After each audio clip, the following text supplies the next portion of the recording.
up, Mike? Toronto. VK on the beat. Check. I'm in Toronto where you wanna get the city love. I'm from Toronto where you wanna get the city love. I'm in Toronto like we wanna get the city love. My city love me back for my city love. Welcome to episode 1464 of Toronto Mic'd, proudly brought to you by Great Lakes Brewery, a fiercely independent craft brewery who believes in supporting communities, good times, and brewing amazing beer. Order online for free local home delivery in the GTA. Palma Pasta. Enjoy the taste of fresh, homemade Italian pasta and entrees from Palma Pasta in Mississauga and Oakville. The Toronto Maple Leafs baseball team, the best baseball in the city outside the Dome, with Rod Black's mustache returning for the home opener at Christie Pitts on May 12th. RecycleMyElectronics.ca, committing to our planet's future, means properly recycling our electronics of the past. The Advantaged Investor Podcast from Raymond James Canada, valuable perspective for Canadian investors who want to remain knowledgeable, informed, and focused on long-term success. Season 6 of Yes, We Are Open, a Moneris podcast hosted by FOTM Al Grego, and Ridley Funeral Home, pillars of the community since 1921. Today, returning to Toronto Mic'd is Bruce Dowbiggin. Welcome back, Bruce. Good to be here. Good to be here. But by the way, just real quick for Joe Flaherty today. Yeah, you know, RIP. actually here, a little bit of off the top. Sad news this morning. I woke up to this news, but I got just a little taste of Joe.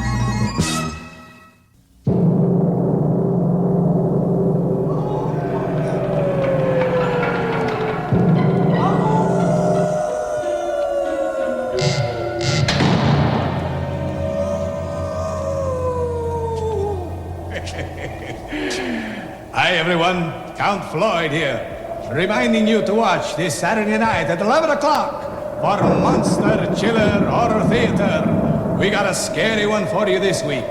It's that three-dimensional semi-classic Dr. Tongue's House of Cats.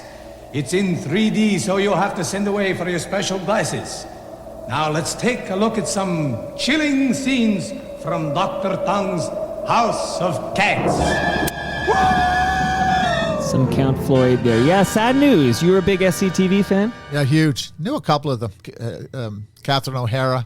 Yeah. I knew a little bit back in high school days, the university days, and did some stuff side by each with them. And just the fact that they did all those shows up in Edmonton is a killer. There's nothing to do up there. They're up at, I think it was the Markovitz's owned the studio up there, and they were stuck. And there was nothing else to do but just do that goofy stuff. He did a good Dick Beddoes, by the way, Joe Flaherty.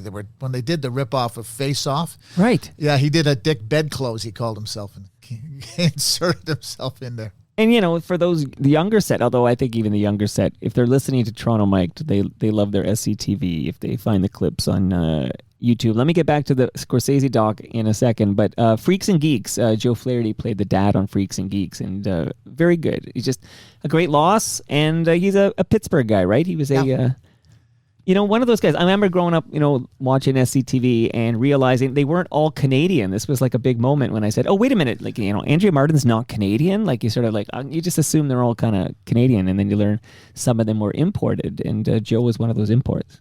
I ended up one night, I don't remember what the year was, and in those days we used to go to the fire hall to see the stage show.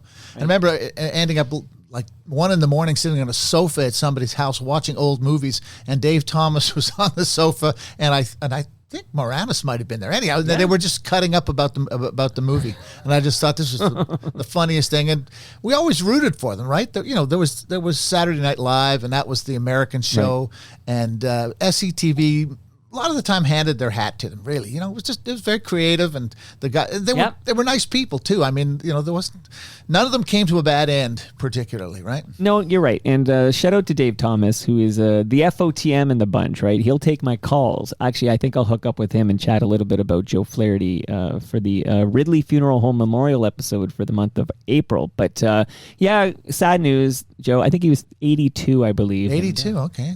And by the way, 82 And speaking of ages, I want to say happy birthday to you, Bruce. You turned 70 last week. Yeah, the big 7-0. How does it feel? Like, are the parts falling apart? Or how are you feeling? Well, I used to say that 50 was the new 40 and 60 is the new 50. 70 is the new 70. It's at that point at which your age catches up with how you feel. As long as I get enough sleep, I'm okay, I think. And Is that the secret? Go away for 2 months to Florida. Okay, so you're just coming back from Florida right now. Yeah, we have a family place down there, and I went down to spend some time. And, nice. Yeah, we have friends who live down there, and so it's kind of a nice place to get away from Calgary winters, that's for sure. Well, I have a little. So not every guest has their own like music that they want for the intro. I'm going to play a little bit of this song, talk to you about it, and then I'm going to let the listenership know how they can catch up on previous Bruce Dowbiggin episodes. And then we're going to have a great chat as usual. I'm glad you're here. You're going to be well rewarded. You're actually setting a record today, so you're the first episode of April. You're going to receive more swag for being in the basement than any previous guest in the history of Toronto Mic'd. I'm touched. Are you like soak that in? Okay, let's not bury this lead here. Okay, so that's 1,464 episodes. The record is being set today. No one left with more value than you, Bruce Dowbiggin. You're touched. I am. No, it's just I can't find the words. And your son's still in Long Branch, or yeah, he lives down Alderwood. Is that Alderwood or Long Branch? Lives down the road from here, still at TSN. Yeah, I follow him on Twitter. I get all my fun facts. I was with him yesterday. Mind and blows. His daughter and his wife. Yeah. Yeah, a little music for the Bruce Dowbiggin. Minus 18, another WestJet YYG to Calgary. I always knew she'd get used to me leaving someday. Bloodless words now, her tears have run dry. I can tell by the way she doesn't hold me as tight. And she's thinking maybe she's better off alone.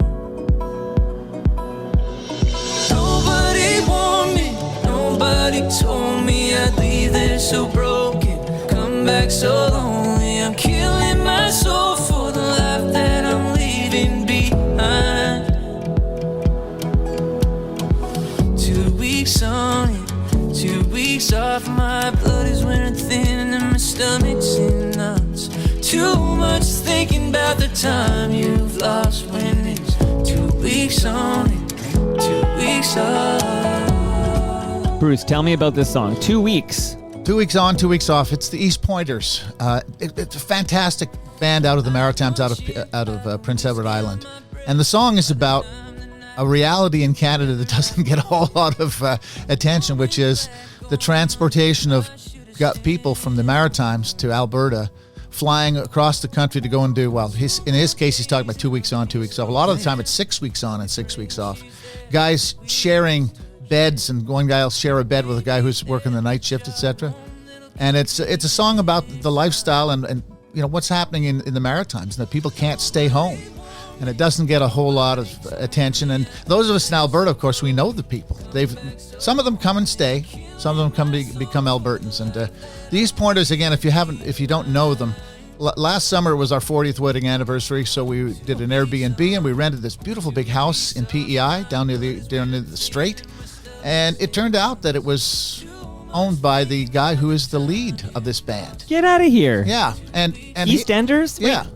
East Pointers. Sorry, yeah, EastEnders is like a soap out of England, I think. So there's all the room is covered with Juno Awards and Atlantic East Music, whatever. It's all this stuff, and so like a fuse blows, and he has to come over, and we meet him and chat with him a little bit. But I'm thinking, there's Cayley players, there's fiddle players all over the place in the Maritimes. Great ones. I'm not Cape Breton and for sure. I'm not diminishing them. So but I don't think of a lot of it. So we go back to New Brunswick in November, and my wife says, "Oh, look at this! The East Pointers are playing at the Fredericton Playhouse." So I said, "Let's get tickets." Off we go.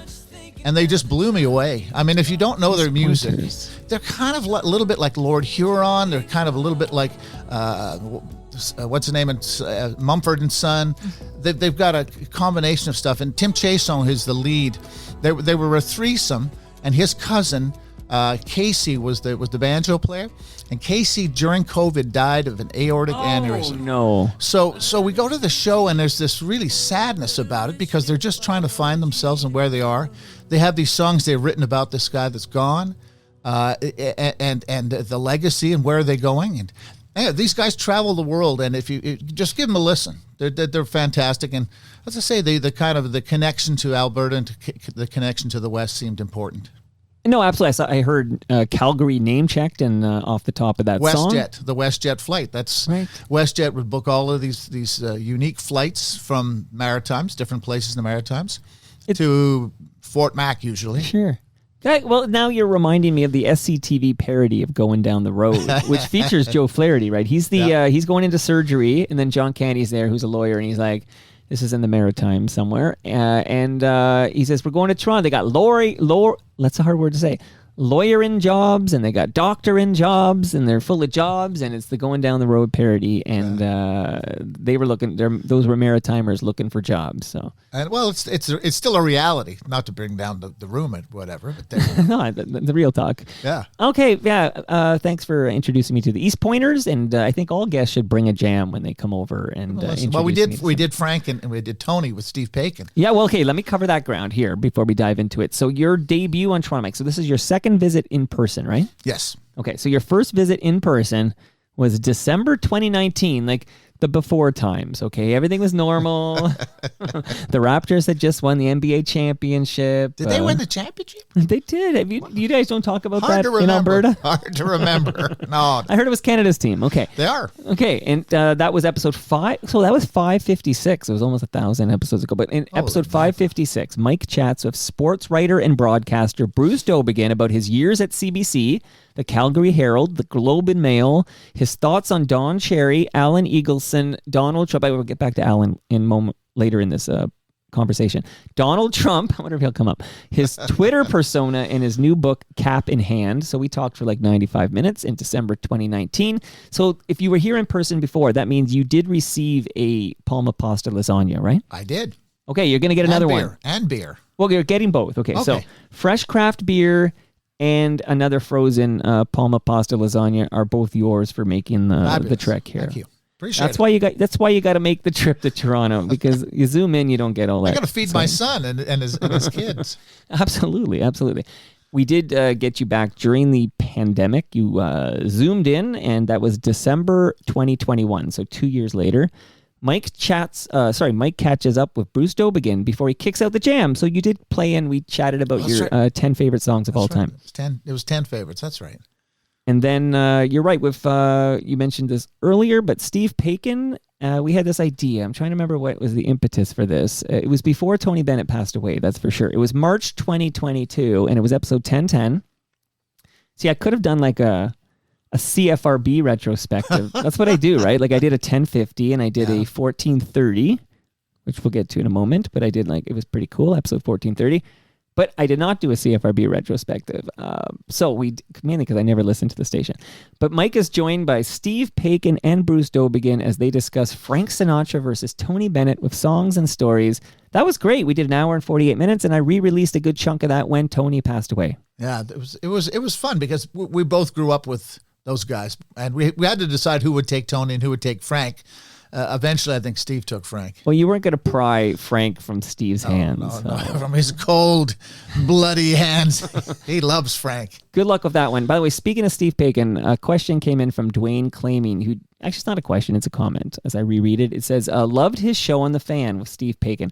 So remind everybody about the show that you co-hosted with Steve Paikin on The Fan, and then remind me, that was 590, right? Not 1430. It was 590, yes. They were up on Cherry Street at that time, I think, just at Yonge and Egg. And I was doing a million things. I was doing the CBC 6 and 11. I was doing weekend stuff. I was writing books. And Steve came up with the idea, why don't we fill the morning slot 9 to 11, which, as you know, in commercial radio is a dead zone. The programmers don't care. Right. I think we came up with an advertiser or two. And so we had it for... You had to sell your own ads. Yeah. So did you receive any money from whoever, Telemedia, whoever the hell owned the station? No. They said, you can have the time. We will take... I think 2 commercial spots per half hour. I can't remember what the formula was. We knew we weren't really going to make money. It was kind of a fun thing for Steve and I to do, and we did 2 years of it there. Kind of ahead of its time, really. Like that became a model for many a broadcaster as time went on. But did you consider, hiring a salesperson, or did you? We had salespeople. Okay. They just weren't very good. Okay, that's sorry, that's Howard, my problem. Sorry to say that, Howard. No, we had people. It's, as I said, it's a bit of a dead zone in commercial radio. In those days, though, it still was the template still worked. That was 9 to 11 and On the Fan was still a much listened to spot, and so we thought we'd get in on it. And we hear from people all the time who used to listen to the show. And Dwayne Claiming himself here, I hope I'm saying that right. Dwayne Claiming loved that show, and he's still talking about it years later. Well, it was called Double Play because Dowbiggin and Pakin, the DP, and all that sort of stuff. Hey. And we were working very hard on the creative. Anyhow, he and I come from different backgrounds. He loves sports, but he's a political guy. I was a sports guy, and I liked politics, and so we sort of met somewhere in the middle. What was your ball team?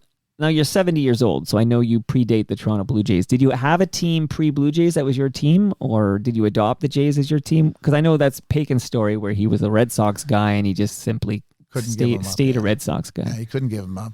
What a coward. No, in the 60s, I was a Detroit Tiger fan. Yeah. So it was the Denny McLain years. Right. I used to model my pitching motion on Denny McLain. He was my hero.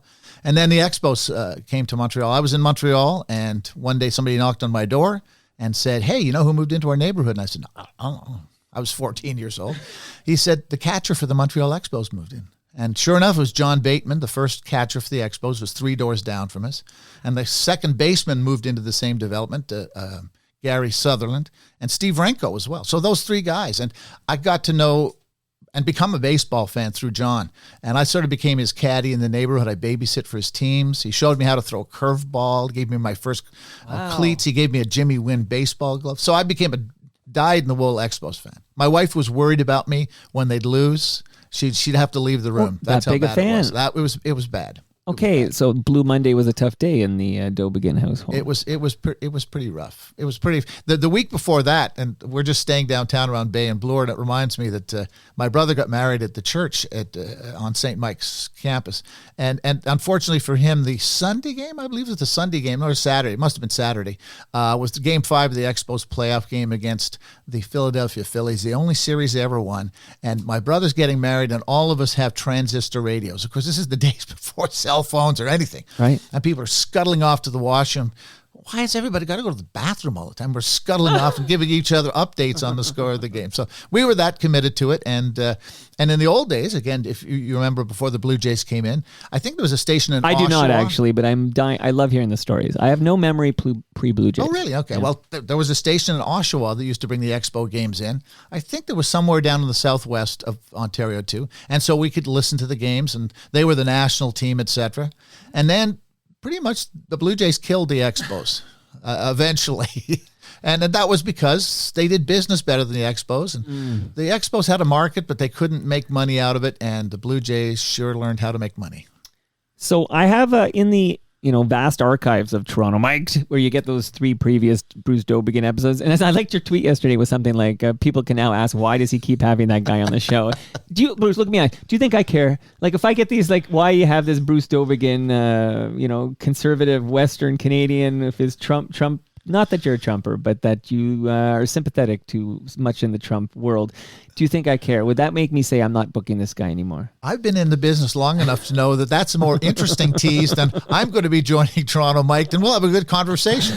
Nobody gets interested. No, I know. I'm just letting the listeners know. I'd have really gassed it up if I wanted to put Trump in there. But anyway. You should see the emails I get when I announce that Steve Simmons is returning to the program. Whoa, okay. No, that just makes me want to book him. And what do they say about Steve? Oh, Mike, this will be a typical note I'll get. Mike, I love your show, but I am not listening to this episode with Steve Simmons. I might always reply like, okay, like you don't even have to tell me you're not listening. Like I won't know if you listen or not. You can just not listen. Like that's an easier route. Well, this will get back to at some point, I'm sure, where we end up talking about the culture today, is that we have to listen to people on both sides. You have to listen to people who you disagree with. You have to hear their argument. You have to understand where they're coming from, rather than create a little, sort of a caricature of them and just put them in the corner. I won't talk to them. It's Right. Like you dehumanize them somehow. Like, oh, those are monsters. And then you're in your echo chamber, and then you're just getting back what you put out. And then, of course, it validates everything. Like, it edifies everything. Yep. And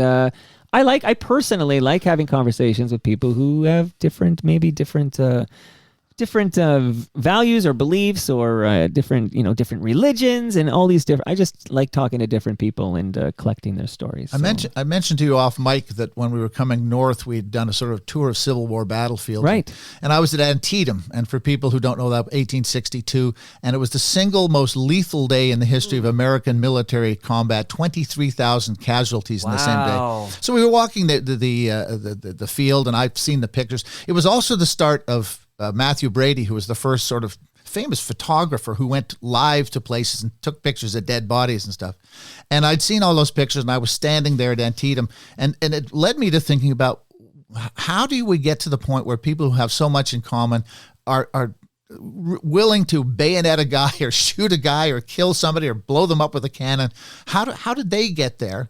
And how do we avoid getting there ourselves? And it just kind of struck me that, I'm not saying we're going to have a civil war, but we're reaching that point where we've demonized people, right, that we don't want to talk to anymore. No, yeah, exactly. Demonized, yeah, exactly. And quick little, by the way, Dale Cadeau is on the live stream, and he agrees with you. He says the days of proper, respectful debate are gone. So, Dale, I'm here to tell you, look, this is the home for that. Like, I'm not afraid to talk to somebody who maybe we're on different sides of the political spectrum or whatever. That's fine. We'll have a civil conversation. We're not going to call each other ass. We're not going to break out into a fight, Bruce. I'm not fighting you. Well, the ratings would be good. That's why I got the cameras down here, just in case a fight breaks out. But real quick to catch up, because I want to revisit the Expos. Yeah, go ahead. But Hayref also points out, he just reminds us that the fan was on Holly Street. I don't remember. I said Cherry you Street. said Cherry Street, so it's Holly Street. Like, you're getting fact checked in real time. One of those shrubs. Thank you to Robert Lawson for the fact checking. But he just points out that the Bruce Dowbiggin Steve Paikin show was great because he liked it because he thought it was intelligent sports talk. And I'll say there's something to be said about intelligent sports talk. And if you're delivering those goods, I'll be buying. It was also at the time. My biggest hero in sort of sports writing and sports broadcasting was Bill James, because Bill James he brought into the idea that you can actually think about these things. You don't have to be an analyst. You don't have to believe in analytics, right, but the idea that you could think about things. And so we tried to bring a little of that stuff early on. One of my favorite memories of doing the show is we decided, I can't remember why, our kids had the day off, so we brought our kids into the studio, and our backs were pointed to the apartment building across the street, so we couldn't see what was going on across the street. And our kids were sitting on the other side, and we're having fun, and they're very excited. And then I find out from my producer, and they said, take a look what's going on across the street. So we look across the street, and literally on the third floor opposite us, a couple is going, they are going heroically. Like at the Sky Dome that day. It was like the Sky Dome, heroically. So now we know this is going. We're trying to protect our kids from watching this sort of thing going on. We're also trying to stay on topic.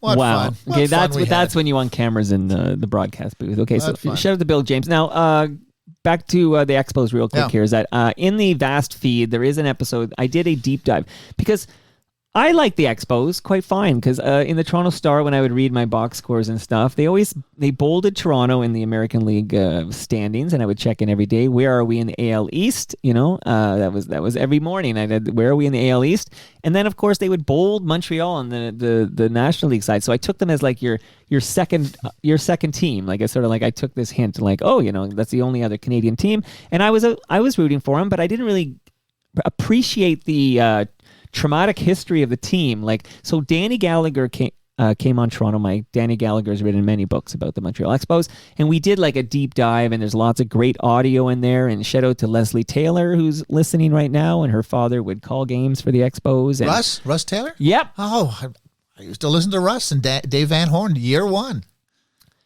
Yeah, the late great Russ Taylor, and his daughter listens, and he's got another daughter who is actually one of the comedians from the Baroness Von sketch show. Oh, they're funny. Yeah, and also you might have heard of a series on Crave about figure skating called I Have Nothing, where anyway, it's Carolyn Taylor is her name. I don't know that one. And she's also an FOTM, so shout out to the Taylors and Russ Taylor and all the Expos memories with sound clips and everything, all in that episode of Toronto Mike with Danny Gallagher, so dig that up. But before we move on from baseball, just one. Russ Taylor. Anything about Russ Taylor? Russ Taylor. He was famous in Montreal because he was a local guy. He was kind of like the CFTO sports guy, and then he was doing play-by-play, and he wasn't really into play-by-play. And they had him as the analyst. Anyhow, the famous one is Rusty Staub. He goes into the gap. He's running. He one gloves it in the gap. He one gloves it. Anyhow. There you go. Famous. It's a cannonading play there. Okay. So the book in front of you, Mr. Dowbiggin, is called The Toronto Maple Leafs History Book, and that is the Toronto Maple Leafs baseball team. And I think you'll really dig that book. It's a hardcover, well-researched, very informative book about the baseball team. They play their games at Christie Pitts here in Toronto. Just to be clear, because I was told maybe I haven't been clear, there is no tickets for these games. Like, this is an unticketed event. You literally just come to Christie Pitts and watch them. The best baseball outside the Dome.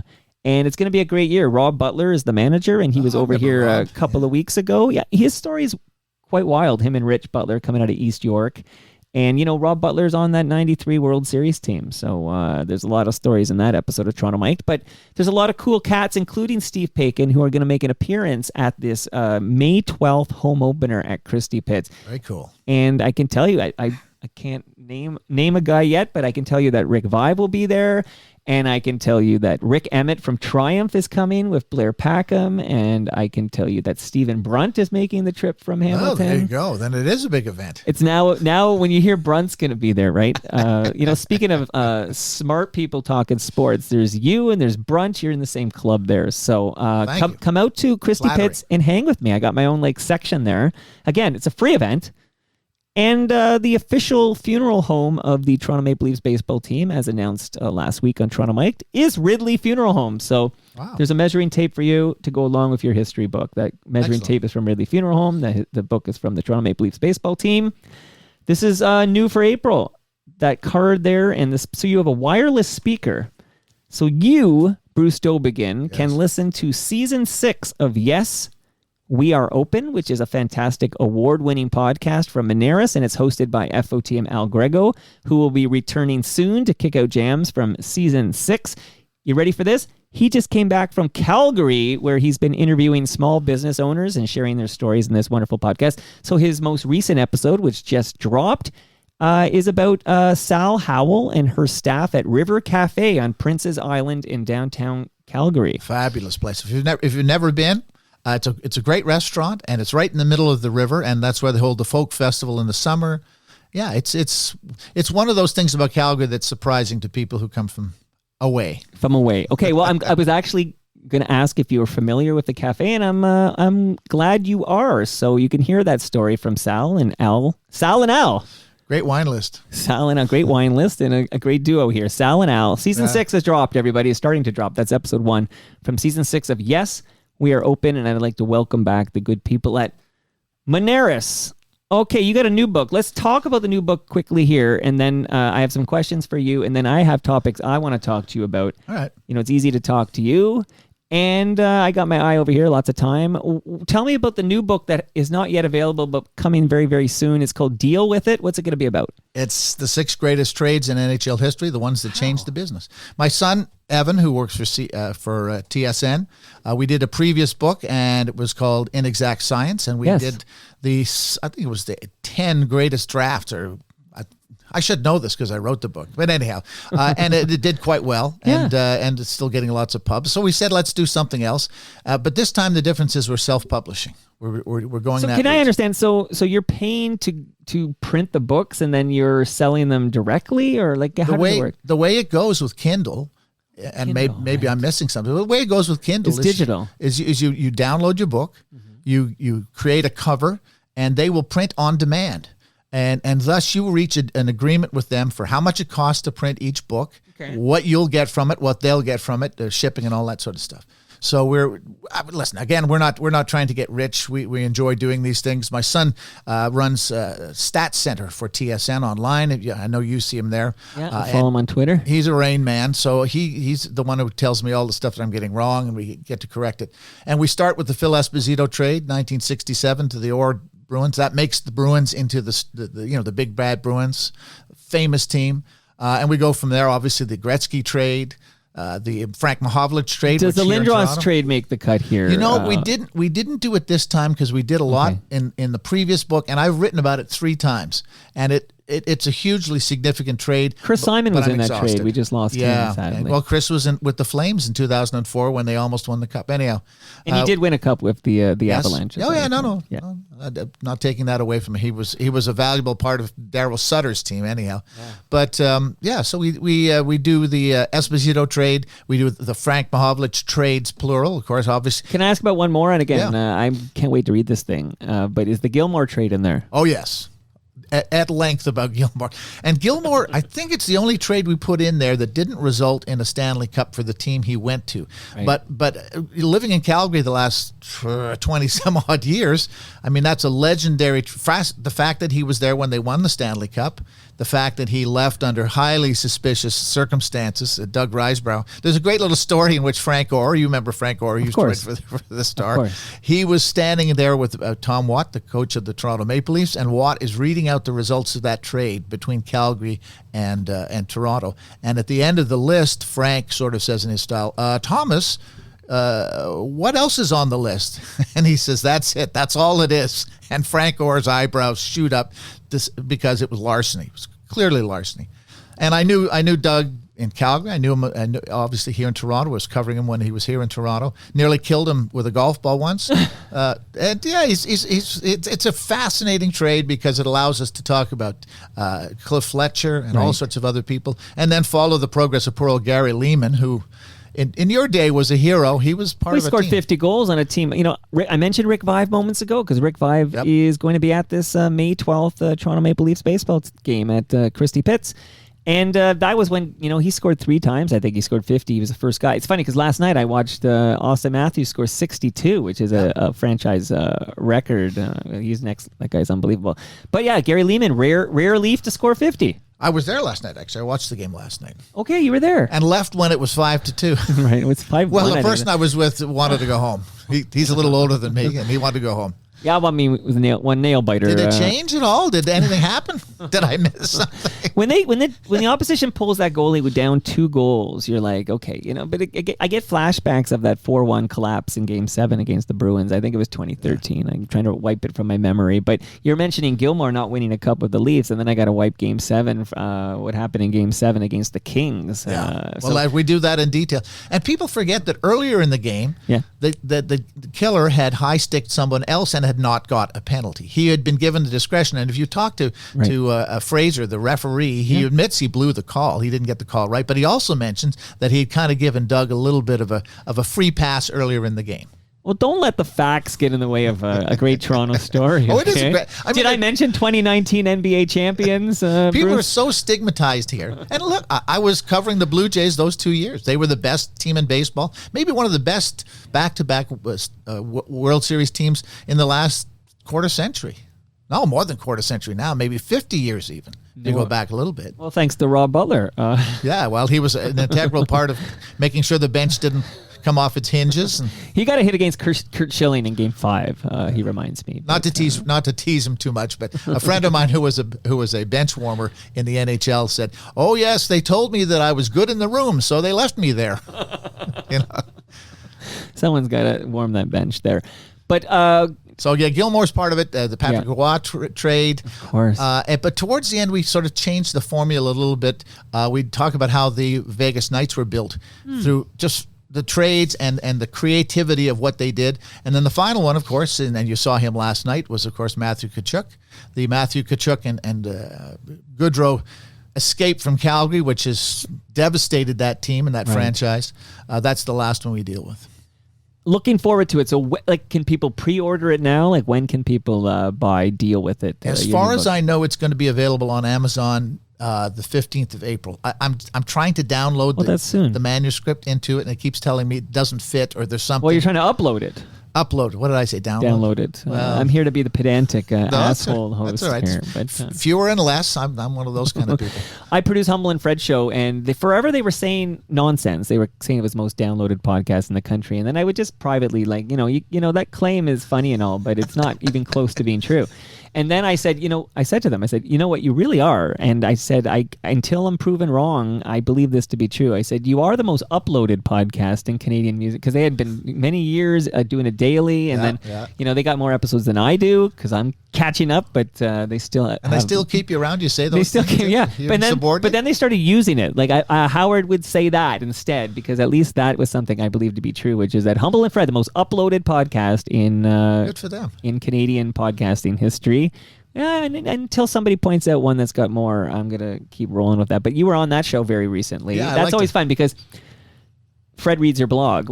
Remind people how they can read your controversial blog that gets Fred quite riled up. I have a website. It's called Not the Public Broadcaster, for people who still think I'm a CBC guy. In case they're I have to disabuse. Well, that them means they don't listen to Toronto Mike if they think true. that. And on Mondays I do a sports column. This week it's about the Shohei and gambling. We're going to get into that. Telling people about that. And on Wednesday, Thursdays, it's culture and politics. And most of the time now it centers on the media and my former business and the issues with that. Well, okay, so let's... that's what gets Fred's eyes popping. So Fred, and we always have the conversations because I'm a big advocate for Bruce Dowbiggin, believe it or not, okay, and I'm always like, he's smart. I see he's not like, he's not one of those guys who's going to get... They had Chris Sky on the show because they want to talk to this guy, Chris Sky, who became kind of notorious during the anti-lockdown demonstrations and stuff. And all this Chris Sky did was kind of like yell over them and tell them that like he got them and owned them or something. There was no conversation at all. Like it was like, okay, he's just whatever. He just wants to be yelling on your show or whatever. But I said with Bruce, I said he's calm, he's cool, he's going to articulately explain why he thinks what he thinks, and you're going to have a civil discussion. So you're the kind of guy that I said Fred, Humble and Fred can talk to without it erupting into some Chris Sky noise or whatever. And once in a while, they let me book you. Yeah. So there you go. My logo used to be, or my sort of calling used to be, I give good panel. I give good panel. I love doing panel shows. Grew up watching them, and I hosted many of them, so I also know what the host wants. And now when I go on, I try not to direct the show. I let the host do it himself. Right, that's the hardest occasionally part. I walk all over the people. That's my when I introduce my new series, my Crossfire, you're going to be my right winger I bring on the panel. So Bruce, wait for that call. But there was a question that came in. So does it pay? Yeah. Well, you're getting. I'm going to do the math real quick. Okay, you got the speaker. Yeah. You got the book. That book you buy it online for like $45. You got the speaker. You got the fresh craft beer. You got the lasagna. You've got hundreds of dollars worth of swag, and you got that very expensive measuring tape from Ridley Funeral Home. Okay, you've done well for yourself. I'm looking at this. I'm jealous. I'm humbled. You did humbled. quite well. But I have to. My wife reminds me I've got to stop working for nothing, because I do. People call me up. And I did something from Pittsburgh the other day. We're driving through New York State, and I stopped the car to do a thing with John Steigerwald in Pittsburgh, and my wife says, why are you doing all this stuff for free? Well, do you enjoy it? Of course I enjoy it. That's why. Why else would I pull You're over the side of the road? You're a 70-year-old man, Bruce, okay? you only live once in here. upstate New York to talk to a guy in Pittsburgh about God only knows what. Home of Joe Flaherty, gone at 82. My goodness gracious. Okay, so this question came in from... I'm going to protect his identity, so I'm just going to call him Mike. He is a Mike. Okay, that's your clue. This is a Mike, and he's in the media. Let's call him Media Mike, okay? Not me, by the way, if people think. I would take ownership of my questions. Okay. If Bruce Dowbiggin is so anti-Oscar, anti-Hollywood, why is he watching? So there's a question he had specifically about, has he watched the 5 Best Supporting Actor nominees before he criticizes Robert Downey Jr.? I don't even know exactly what we're referring to. I don't know if this is on social media or on your blog, but maybe you had a take on Robert Downey Jr. winning Best Supporting Actor. How did you feel about that award? I thought his performance was fantastic. I thought he was good. So did you say anything negative about it or criticize it? Well, what I said was he was the favorite because in Hollywood, overcoming a drug addiction is seen as some sort of sanctified thing, and it puts you... I mean, everybody in Hollywood seems to be in rehab from something, and the fact that he rehabbed himself and then did this fantastic performance, there was no way he was going to lose. There was no way. And so I was pointing out that I never had any doubt. Okay, you had no doubt, but that's different than saying he only won because he's a recovering I don't alcoholic. think I said it only won. Hardly at all. I said it was a slam dunk he was going to win. You didn't know we were going to be talking Hollywood and Oscar talk here. I didn't listen to it live per se. I was in the next room. My wife watches it religiously, and she calls me in on the points that I'm supposed to hear about, and then I read about them, and I get the transcripts. Anyhow, whatever. No, very interesting. So thank you, Media Mike. Just wanted to know if you're why you were watching, if you're anti-Oscar. But it sounds like your wife is watching, and you're sort of catching on to parts here and there. But what did you think of Oppenheimer? I personally, this is my hot take here on we're on Siskel and Ebert now. I thought it was a fine movie. I just didn't think it was as good as the awards it won and the buzz it got. There were a few movies I preferred in 2023. But what was your take on Oppenheimer? I'm really glad they made a movie like that they will still make a movie like that. 3 hours of pretty much indulgent stuff, really, about a subject which most people are not really keen on. I was really pleased, and I enjoyed it for what it was. It's 2 hours of making a bomb, and then 1 hour of the House on Un-American Hearings Committee, whatever, HUAC, and the chasing of communists after the war, and using Oppenheimer as that. A little showbiz story. My younger son Reese used to work in the film business, and one of his jobs when he was at Cannes was shepherding Cillian Murphy around. Wow. Yep, he knows Cillian, says he's a wonderful guy. I think Reese even sent him a note afterwards congratulating him, and he said Cillian sent him a response. Well, that's everything, right? Because a lot of people you can text, but when you get that text back, that's next level there. But I thought the performance, Downey's performance was fantastic. He's become such a good actor, and he doesn't look like all of the bump around him is impressing him anymore. I think for a while that was important to him, that he be one of those people, and now I don't think he cares. He's knows who he is. He did a documentary about him and his father when his father was dying, and it's an interesting documentary. But I like him, and I even like Matt Damon. That was a role that Matt Damon was good at. Sometimes he does roles he's not good at, but that one he was really, really good for, I thought. Absolutely. And Cillian Murphy, you mentioned a favorite of Christopher Nolan. I think yes. The phone will ring when Christopher Nolan makes a new movie. Cillian's usually offered. He calls me Christopher Nolan. I'll be in this movie too. He's fantastic. And I think you have to be Christopher Nolan to be given that budget for that kind of a movie in 2023. So yeah, I am glad they're still making movies like that too. All my favorite movies. Which was your favorite this year of the ones that were nominated? I think it was Past Lives. Like I really liked The Holdovers as well. I was a big, but these movies and there was the other one I quite liked. I quite liked. I'm trying to remember the name of it. The one about World War II, the Auschwitz. Oh, yes. Why am I struggling? What's wrong with me? The guy who plays Rudolf Haas, the guy who ran Auschwitz. The name will come back to me. I could Google it, but then I'd have to leave the combo. Right. But bottom line is, and the other one I liked is the Emma Stone one. I quite liked too. Like there were a bunch of movies I liked and that I put ahead of Oppenheimer. But Oppenheimer was a fine movie. The one I didn't like, and I feel like I missed it. I maybe need to revisit it because I seem to be the only one who didn't care for it. Is Barbie? I watched it very carefully with people I adore and ready to love it, and I thought it was. I didn't think it was very good, and I was shocked that people deemed it, Oscar worthy. But what do I know about film? I'm no Gene Siskel. I think a 70-year-old white man to assess Barbie would be just wasting everyone's time. I appreciate it for what it was. My daughter and my wife both loved it. For what it was, the empowerment message.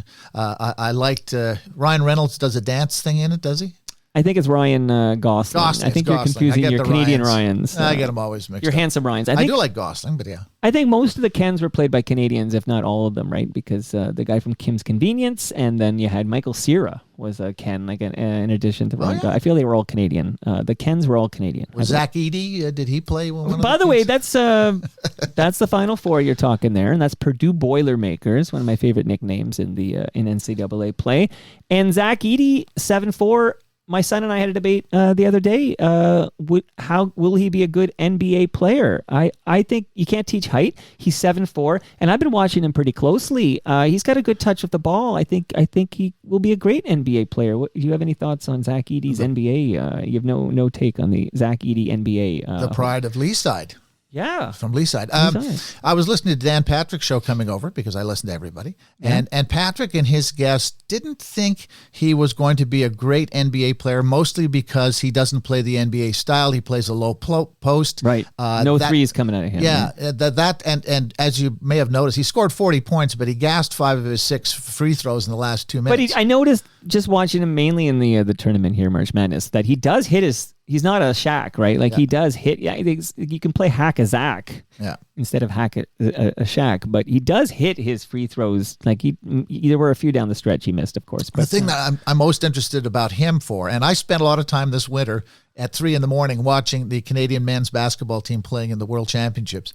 I'm really interested to see if they can somehow get Edie on the team for the Olympics this summer in Paris. I think I don't know how much he could do, but he might have a contribution. And anybody who's 7'4", you can put him out there when you need a rebound, right? So I'm hopeful for him. Yeah, he's one of those guys where I don't think he leaves the ground when he dunks. No. No. But yeah, that'll be interesting to see if he can make the. I'll be watching that. Because I thought he'd be a first rounder, but the people on the Patrick show said maybe a second rounder. This is where I'm out to lunch too, because I thought I was thinking Raptors, right? So I'm thinking, Raptors are. I think they're going to be 6th or whatever. They're going to be a lottery pick, but it'll be a late lottery, whatever. And I'm like, he should still be there. Oh, he will. Yeah, he will be there. But my son was telling me, but and then I'm like, I really am not a basketball analyst. Like, I really don't know what I'm doing, because I would be like, he's a hometown guy, 7'4", 2-time NCAA player of the year. Maybe on his way to winning the NCAA championship this year, and still gonna be a second rounder. So what do I know? And they were talking about this seriously, because also the kid from NC State, I call him the buffet. He's a little chunky, but anyhow, they were talking about him, but also maybe about Edie. And you know what? Maybe they could go and play offensive tackle in the NFL. Right. They got the good feet. They got the big wingspan, which is of course what you want. And I thought, well, there you go. I feel like Dave Winfield was the guy who was drafted by 4 different, I know sports. Yeah. 2 football or 2 basketball, NFL, and definitely baseball. Yeah, of course, no hockey. He just a great Dave Winfield story. Yeah. Back in '92, the first of the World Series years, the Blue Jays, as you remember, kept staggering. There were character flaws in the team up until then, and there were guys who were fundamentally not serious people, and that's one of the reasons that they lost. In any event, they went and got Dave Winfield because Winfield was a winner, and they felt he'd be good in the clubhouse, and I was kind of skeptical about it. So anyway, we go down to Dunedin, and my producers say, could you please get Dave Winfield for a one-on-one outside in the sunshine, the hot sunshine, to talk with us live in Toronto? I said, okay, sure. And you're always trepidatious when you went in to see people. Hey, Dave, could you do it? Oh, yeah, no problem. He comes out. We put the mic on him. We get the whole thing. And then I get the death sentence in my ear. Sorry, delay 15 minutes. Can you tell Dave Winfield 15 minutes? I'm going like, Dave Winfield, 15 minutes? This guy, he just, he is what he is. Yeah. So I went to him and I said, Dave, I got a problem. We need another 15 minutes. He says, that's all right. I'll just read the newspaper. And I thought, I thought, now you've got a guy in the dressing room who understands what it's about, not just the baseball part, but a guy who understands how to deal with media and stuff. And I think he really helped the team that year for that reason. And the next year, Paul Molitor was the same kind of guy. And there's a digression about Dave Winfield. No, anytime. I will let people know I'm going to be broadcasting live from the Joe Carter Classic, since we're talking 92, 93 Blue Jay action here. So I'm told by Rod Black that I'll have an audience with Joe Carter. There you That's the promise he's made to me. So because he's got me setting up there at 7:30 in the morning. So if I'm there and all I have is Rod Black, I'm gonna be pissed. But I'm like, I got up at 6 fucking in the morning for Rod Black. I'm like, sorry, no, I was promised to touch them all, Joe. I was gonna say, will you have to touch all 18 holes as part of it? It's part of this thing. Touch them all. Yes. Oh, and I'm also told, not promised, but told I might get, and I don't even know yet what I'll talk to him about. I'll just talk about Ace Ventura maybe, but Dan Marino apparently is going to be there. Could you imagine? Dan Marino, FOTM, Dan Marino. By the way, in the live stream, Canada Kev's son played against Zach Edey in baseball back when they were like 13 years old, and parents had documentation to prove that he was actually age eligible, because if you can imagine. And he was so big. Tall, it took him too long to bend down and get a ground ball through his legs. Like it's like Zach Edey's got to bend down and get a ground ball. Give him a couple of minutes here. Okay, so What the hell? What the hell were we just? What were we just talking about? We were talking about. Dave Winfield. So Dave Winfield wants noise. Who are those players that you were telling me there were kind of immature or whatever and weren't about winning? Can you tell me who they were? George Bell, Dave Winfield, Dave Steeb. These are my heroes, Okay, I got to keep notes here. Kelly Gruber. Who was a key part of that 92 team? Kelly Gruber, right? Because he played third base, but I feel like he was Kelly a main was living at large. I've heard a lot. I mean, Kelly Gruber. I mean, we talked about this the other day with Rod Black. That obviously Roberto Alomar is banned from baseball. Like you won't see Roberto Alomar in any Blue Jays sanction. He's gone. But the other guy who's not banned from MLB baseball, but is like soft banned in that he's not invited anymore to these reunions and stuff, is Kelly Gruber. Yeah, he's not invited to like a 92 reunion show. So he didn't leave a good taste in people's mouths at the Blue Jay organization, and I think he's sort of turned his life around. I think the last I heard is he's become a Christian and he's leading an upright life. But yeah, people like Weezer's like he's cleaned up, found Jesus. That's right. Well, a lot of them do. Believe me, when you retire and there's nothing left, all of a sudden Jesus seems like a good alternative. He'll talk to you. I wonder if there's like if he cleans himself up and he's sober and he's regretful. I wonder if he's a guy. I feel there's a redemption story there. Sure. Like we're a forgiving people. And we're not told what Alomar did. We're just told that it's such that you would agree as well that he should be banned, right? So it's like just trust us. He should be banned. But Kelly Gruber, there is room for redemption and a comeback there, right? I'll tell you one of my stories about the Blue Jays' attitude. In those days, again, trying to get Dave Steeb for an interview or to cooperate or whatever, it was just pulling teeth. And Dave was about Dave, etc. Okay, well, you're the best pitcher in the American League most of the time. Yeah. Good, go for it. He leaves Toronto, and if you remember, he came back for a cup of coffee at the very end. Of course I do, yeah. Like 40 in his early 40s or something. Yeah, so I'm on the sidelines with my camera crew, and we're waiting for somebody, I can't even remember who it was, who doesn't show. And I'm expressing my disappointment to the camera guy about what am I going to do? I've got a 3-minute hit. I need somebody live. And Dave Steeb overhears me and comes over and says, "Oh, I'll come on with you." And I said, "Dave, all those years that I came to you and asked you for just 2 minutes of your time, and you made me look like my fly was down, you're the last guy I'm going to interview." And it was one of the few times I ever had revenge on an athlete. No, good for you, because I did hear he came back kinder, gentler, more media-friendly. Well, he was then, sure. He was humbled, right? Sure, he didn't have his slider coming out anymore. of the bullpen, yeah. He didn't have his slider. Because I co-hosted a show with Mark Hebscher for 5 years, and I've heard the stories of how Dave Steeb was treating you guys in the media. Oh, yeah. But here's a guy who I did quite like. Hi, I'm George Bell. You listen to Toronto Mike. There you go. Okay, so the immature guys were the Steves and the Bells, and then you replace them with guys like I suppose like a Joe Carter, right? A Joe Carter comes in with that big trade in whatever that was, 91 or whatever. He and Alomar together. Yeah, together from San Diego for Fred McGriff and Tony Fernandez. Yeah, that made them Put that in your book, Bruce. Yeah, real. No, it's a hockey book story. I'd love to do a baseball details. trade. Why are you so keen on these details? Okay, that's the trade I want to read about in that book. But they were an interesting. They were a fun team, and I think, Toronto people hate to hear this, and it was the same in Montreal, but a lot of the ball players just didn't take being in Canada seriously. They just felt like they were in Siberia, that they weren't around their peeps, they weren't around things they were familiar with. What's this metric system? Why can't I get ESPN? Just hating going through the border. The whole thing with passports, it just for a lot of them it was hard to get their heads around. And George was a fun-loving guy, but he used to, every time he'd hit a home run in batting practice, he'd shout out a word in Spanish which refers to a part of the female anatomy, and he was just not clued in about some things that he should be doing, right? And when you got people in the dressing room who had won and who knew how to win and knew how to do the whole thing, George was irrelevant, and he kind of moved out the side door. I'm glad Dave Winfield got the game-winning RBI in that 12th inning in Atlanta. Yeah, good man. We were all, another story from that game, we were all down there live, of course, and they had all the camera crews, and we were behind the fence in right field. And, of course, you remember the Blue Jays had the lead, and then they blew it. And all of a sudden, we're standing there.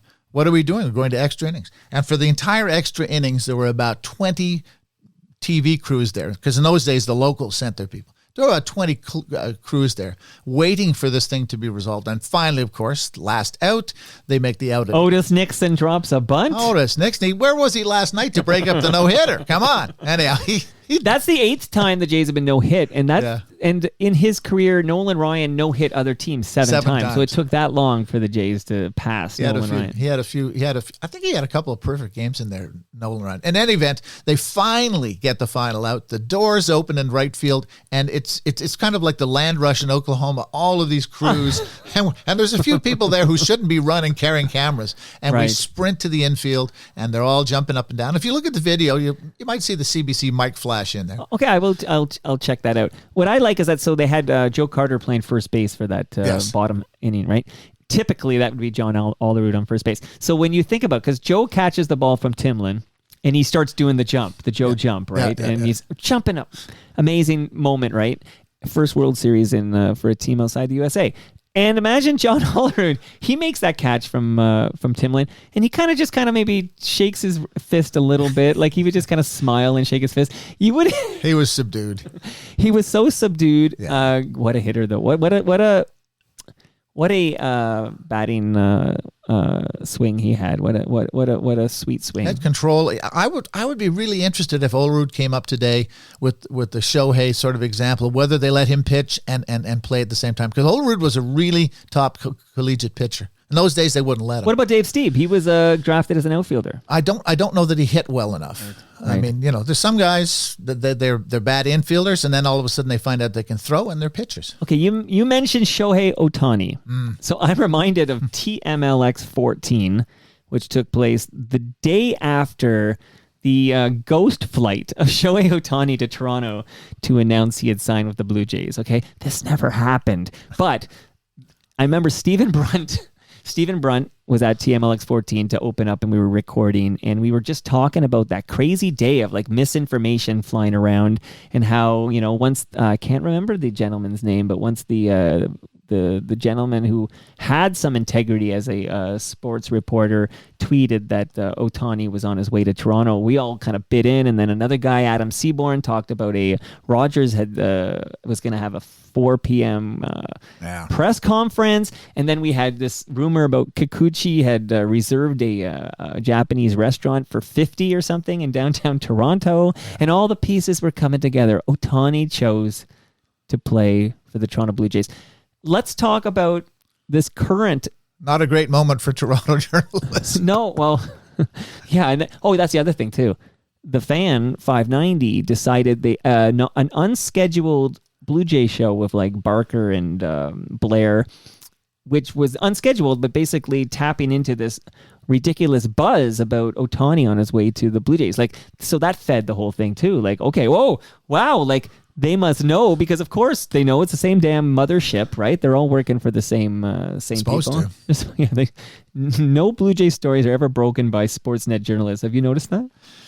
Yeah, it's like the number of CBC stories that have been broken out of Washington. They have people there all the time, but funnily enough, it just sounds like they're reading the LA Times or the Washington Post editorial that day. But yeah, I digress. You digress. Okay, talk to me about. But I was in Florida when all the Ohtani stuff was coming down. No, the Ohtani stuff was coming down over this time with the Blue Jays. And my next door neighbor in Florida works for MLB, and people in MLB.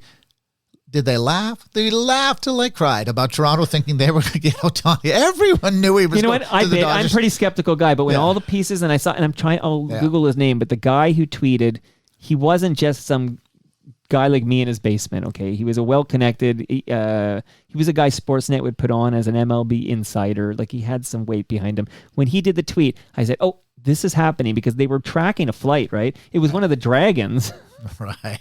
Yes. No. It's Robert Horskovic. Oh, Horskovic. Yes. No, it wasn't going to happen. The people in Major League Baseball knew he was going to L.A. because he was going to ask for $700 million, and it would have been the biggest mistake the Blue Jays ever made if they did it. So we should be happy, if you're a Blue Jay fan, that this didn't come to pass, and not only for the $700 million, but what has happened since. Well, let's talk about that, okay? Because you just wrote on your blog talk about sports betting and sports and the blurring of the lines. So let's talk about Shohei Ohtani, and then let's bring up Raptors superstar Jonte Porter, who I didn't really realize. I've kind of unplugged from them this season because it's terrible to watch, and I did not know that name when this story broke. So talk to me. Well, see, I've been sports betting for, I'd say, about 25 years. I used to bet with a guy named Harry that was here in Toronto, and he would show up on Sunday at your door with a little piece of paper and a pencil and take down your bets. And he used to have a trunk full of irons or other things that were hot that he was also marketing. So things have come a long way from when I first started getting into it. Right. But I've used the offshore sites for a long time here, like Pinnacle and Bodog and those kind of people. So I kind of, and there's a station out of Vegas called VSiN, the Vegas Sports and Information Network. It was set up by Brent Musburger. So I listen to these people a lot, and I've learned a lot mostly about money management when it comes to betting and all that stuff. And as soon as I heard the Porter stuff, I'm going like, whoa, hang on a second. Yeah. This is a sleepy night in betting, and the biggest thing on the board is a guy who's a bench warmer for the for the Raptors. Right. And we're talking about a guy who is, I think it was the under on threes, and it was a small number. And all of a sudden, everybody was maxed out. The word was out on this thing. Right. And that's when your bullshit meter comes out and said, no, something's going on. Now, whether something smells. He orchestrated it or not. And of course, I think, was that the one where he pulled out because he had a sore eye, or was that the one because he had a sore elbow? I can't remember. He's been in the habit of pulling himself out of games. And that just, none of it goes together, as it doesn't with the Ohtani thing too. The Ohtani thing just stinks. If you know betting and how it works, there's no booking. Now, for people who don't follow the story, the guy who was handling the action is out of California. There's no legalized betting in California. So this guy is the equivalent of my friend Harry, who did stuff out of his trunk, right, but just a little more sophisticated with a computer.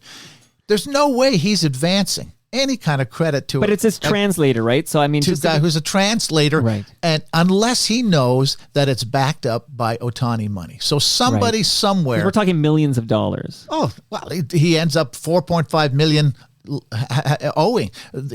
He's probably won about $4 million, but lost $4.5 million. That's how these things go. You think you're just about ahead, and you just keep going, and next thing you know, they're coming and breaking your ankles.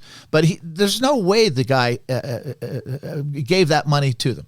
The second thing about it would be is somebody in Ohtani's organization, and I can believe a guy who just signed a $700 million contract might not notice everything that is wired out by his bank.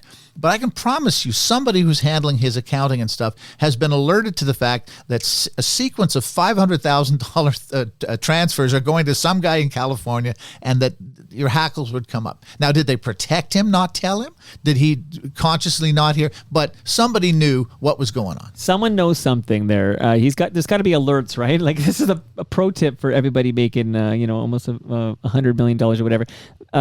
You got to have alerts, like when the wire transfer exceeds X. Maybe send a text or something. Well, I know this happens to you all the time when you go and transfer $500,000 all the time.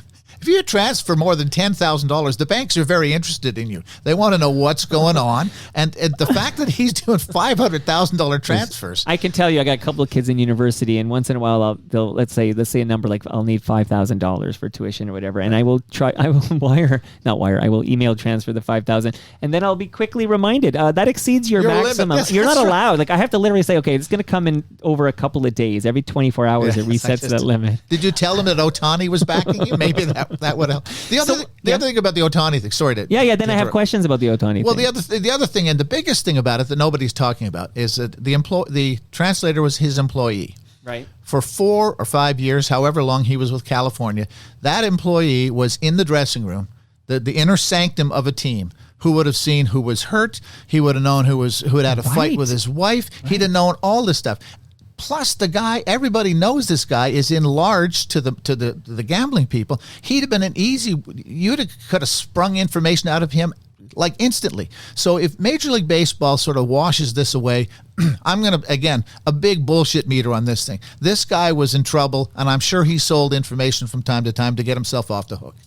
Wow, it smells. Now okay, so at this point, right, there's no evidence that there's any sports betting on baseball. Am I right about that? Do you have that? Like, we don't know, I guess, at this point. But my understanding was that sports betting, but not baseball, because that's the third rail, right? Well, my understanding is that there was no betting on the Angels. Okay. But then, of course, because people do this type of work, somebody was basically charting the games that Ohtani had pitched in, and there were big blips in Japan on those games. Wow. And every one of those games over the course of about a year, Ohtani had a bad performance, either at bat or pitching.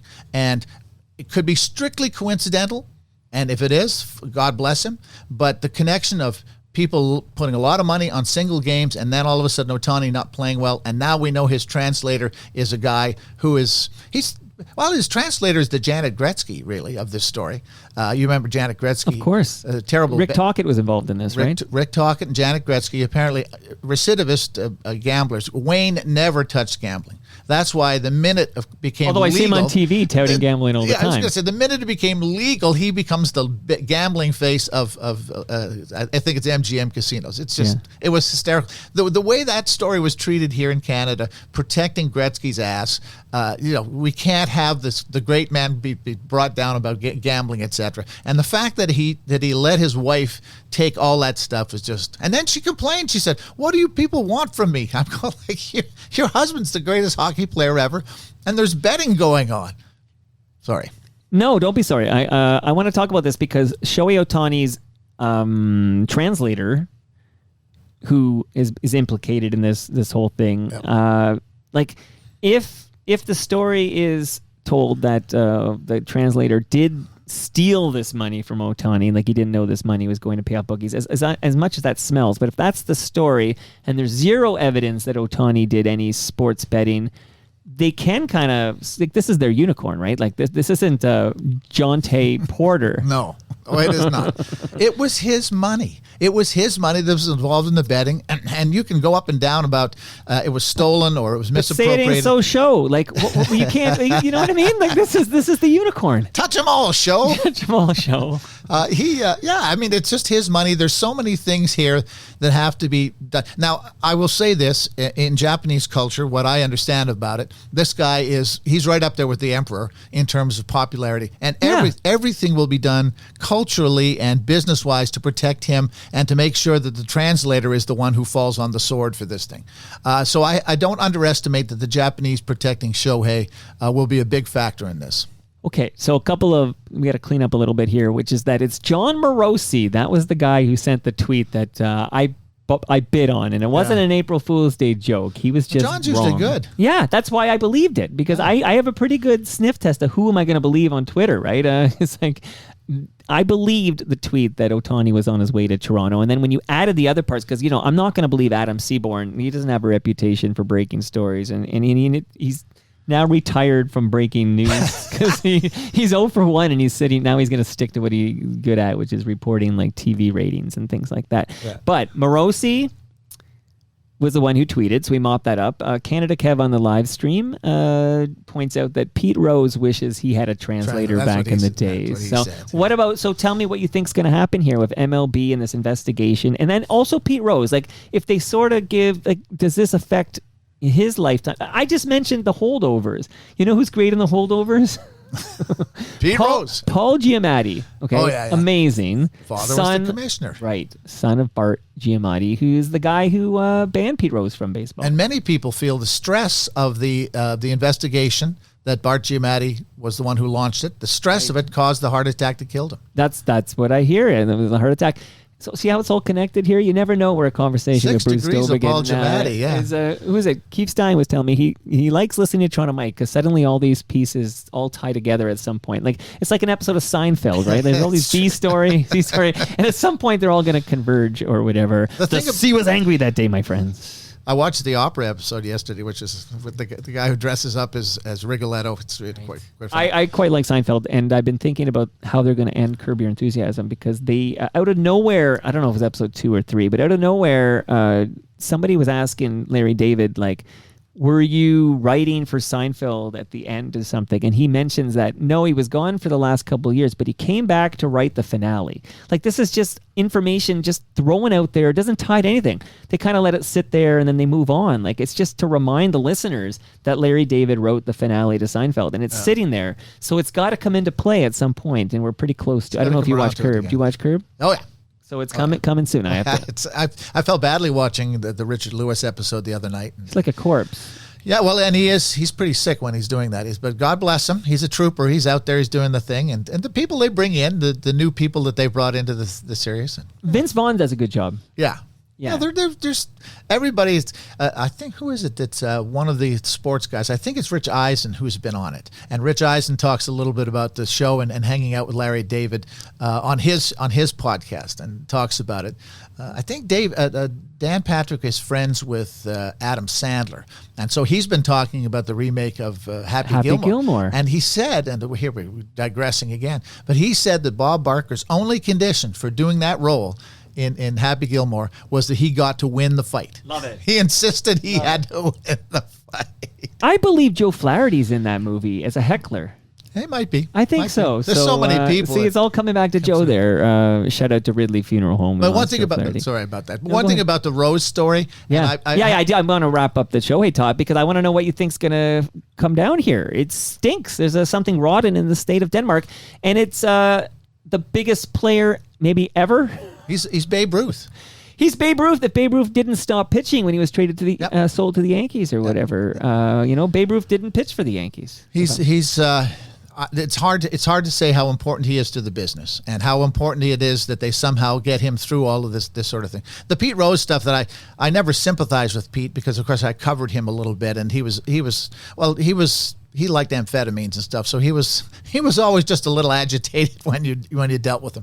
But the fact is, every day when you would go into a dressing room, major league dressing room, there's a sign there. It says no betting on baseball. He saw that sign for 30 years and ignored it, and then had the temerity to complain about being held to account for it. But all he had to do, maybe 5 to 10 years in, was to apologize and say, right, I was doing amphetamines and now I've cleaned up my act. Right. But Pete hasn't changed his act. Right. He goes and sells baseball bats with his autograph on them and all that stuff. He hasn't changed. And that's one of the reasons they haven't put him in.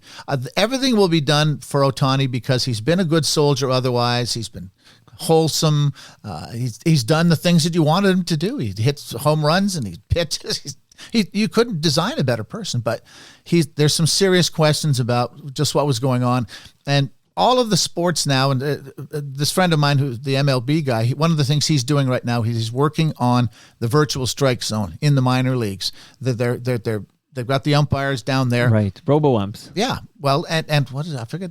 There's an acronym for it. But anyhow, within an eighth of a second, you get the call in your ear and it tells you ball or strike or whatever.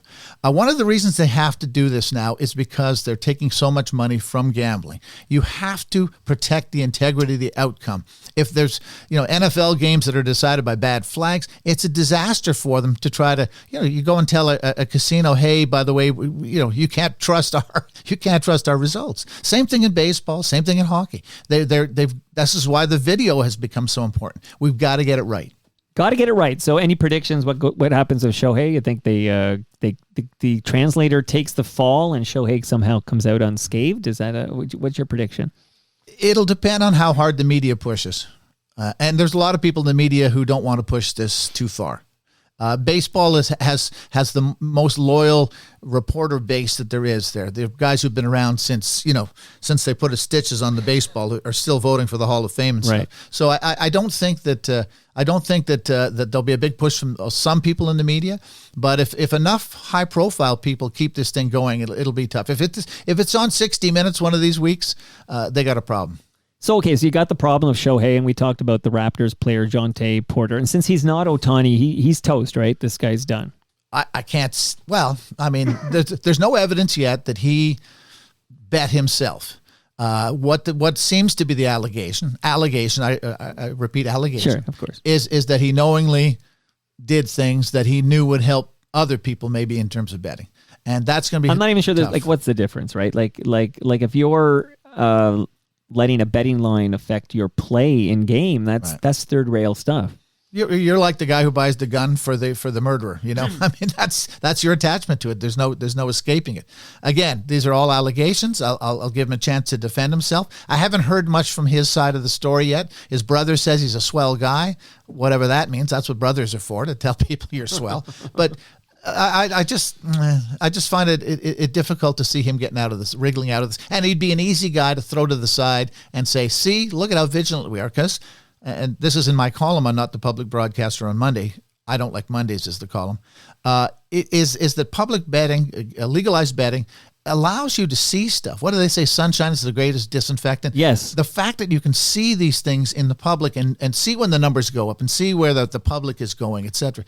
It helps to a certain extent. In the past, the mob ran things. They weren't going to tell you what was going on. They weren't going to help you out. They weren't going to go to the police and say, "Hey, by the way, we think this guy in the Raptors is doing X, Y, and Z." But now we could see that. So I think to a certain extent, legalized gambling can help in that regard and prevent people from being able to fix a sport. But, you know, the prop bets are really difficult because that's just one guy and just his performance. Yeah. Only one, let's say a baseball pitcher, a hockey goalie, a quarterback, they're the only ones who can affect a game result. Really, if you're bribing, that's who you'd go after. But if you're doing props, bets, right? Props are easy. I love doing props. but yeah, you sit there and say, "Throw it to him one more time. Throw it to him, please." Right. Yeah. Right. Now you mentioned Porter buying the gun, and then your column there, your blog is called "I Don't Like Mondays," which of course is a line from the Boomtown Rats song about the the young lady who shot up the school. Did she shoot up the school? And then she said she doesn't like Mondays. Yeah, they asked her why she didn't. She said, "I don't like Mondays." Right. Great song. Absolutely. It's the best song Bob Geldof ever wrote there. So Bob Geldof, by the way, I don't know if you've seen this, but they've done a release of the filming of We Are the World. Was it? No, it was Do They Know It's Christmas? No, that's the British one. Yeah, but that was his. Okay, I see. So they're doing the American one, right? It's Michael And Jackson Netflix, and Lionel Richie and all these people. And there's a great scene in which Michael Jackson and a couple of other guys are going, "Well, we should do a lyric in Swahili because this is about it was Stevie Wonder. I watched this, okay. and then Waylon Jennings walks out. That's right. He walks out, and then Geldof, who's there, comes over and says, "Boys, they don't speak Swahili. They don't speak Ethiopia. That's right. The people you want speak English, and they're white." And he just tells them, and then they all go, "Yeah, I guess that's right." And on they go.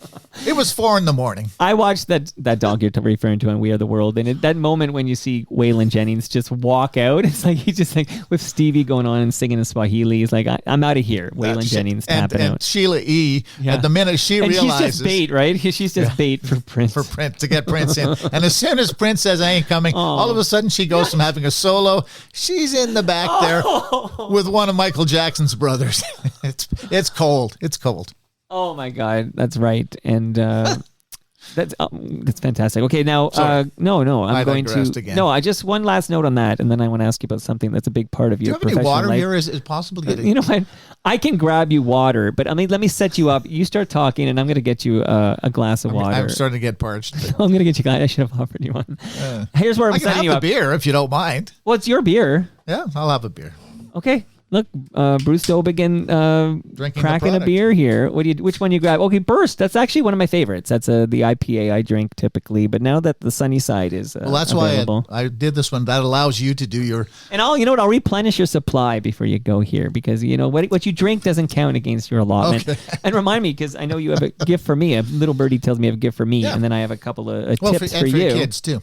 But now that we're inundated in sports with gambling ads, sports gambling. Like this is relatively new still, but it's everywhere. Like you can't watch a game without seeing ads, and it's embedded within the broadcasting. It seems like all the money is coming from sports gambling outfits. So now that the sports, baseball and every other sport is cozied up with sports betting, this story with Shohei Ohtani and Jonte Porter, like this is just now part of being in bed sleeping with the enemy. Am I right? Like it's now you're trying to have your cake and eat it too. Am I out to lunch? Well, so people know eating cake. They cannot take any piece of the action. So the sports leagues cannot have any a portion of the action. So whatever is bet on it, that is off limits. What they can do is do arrangements with casinos and houses and online stuff in terms of promoting the product and saying, like Gretzky does, MGM casinos, and he comes out in the lion roars and I don't know whatever else he does, and come out. So there isn't that attachment. The league doesn't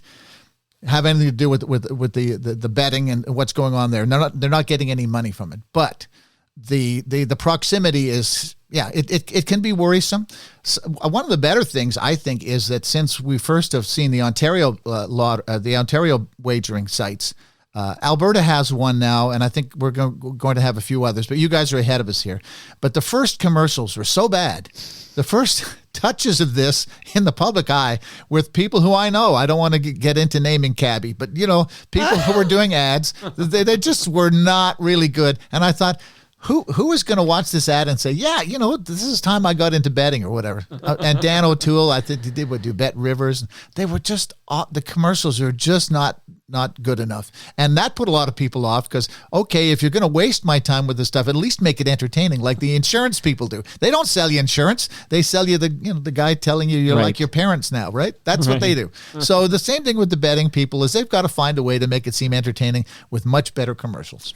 I believe we have a law. I don't know when it takes effect. Maybe it took effect. I don't know. But about you, in Ontario, you can no longer have celebrities in the gambling ads. Okay, because the aforementioned Dan O'Toole was on this program a couple of weeks ago. Great episode, by the way. Catch up with Dan O'Toole. He talks about everything.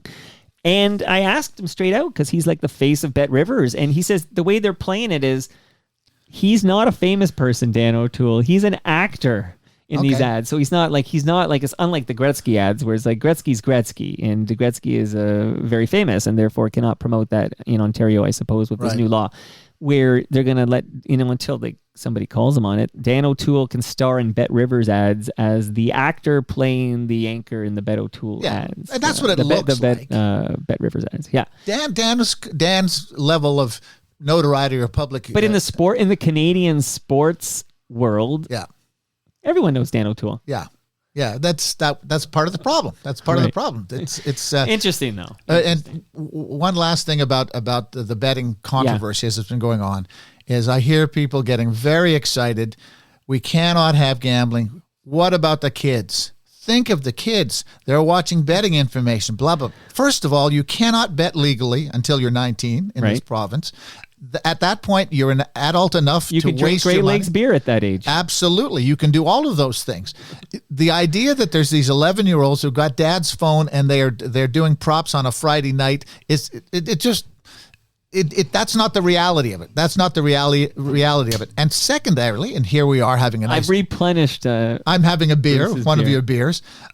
Is that from the time I was 5 years old, we had alcohol ads on Hockey Night in Canada. It was quite clear that they were married. Alcohol and hockey were married. Who didn't follow the Molson Cup 3 stars, okay? This was a big deal to me. It was a big deal, I'm sure. Who was leading the Molson Cup, especially in the bad years of the Leafs? And they'd have the Rick Vibe once again. Oh, yeah. Dan Daou. It would be Dan Daou. It would be somebody a little more down the line. Yeah. Felix Potvin wins 2 games in a month, but he did get to the Final Four twice, Bruce. I just had Kevin Shea in here, and he made sure to get a guitar for, apparently Felix Potvin was a big metalhead, and got a guitar for him from Felix Sepultura. I can't even say the name of these rock and roll groups, but Felix is the reason that my pal Grant Fuhrer ended up leaving Toronto as well. Yeah. I did Grant's biography with him.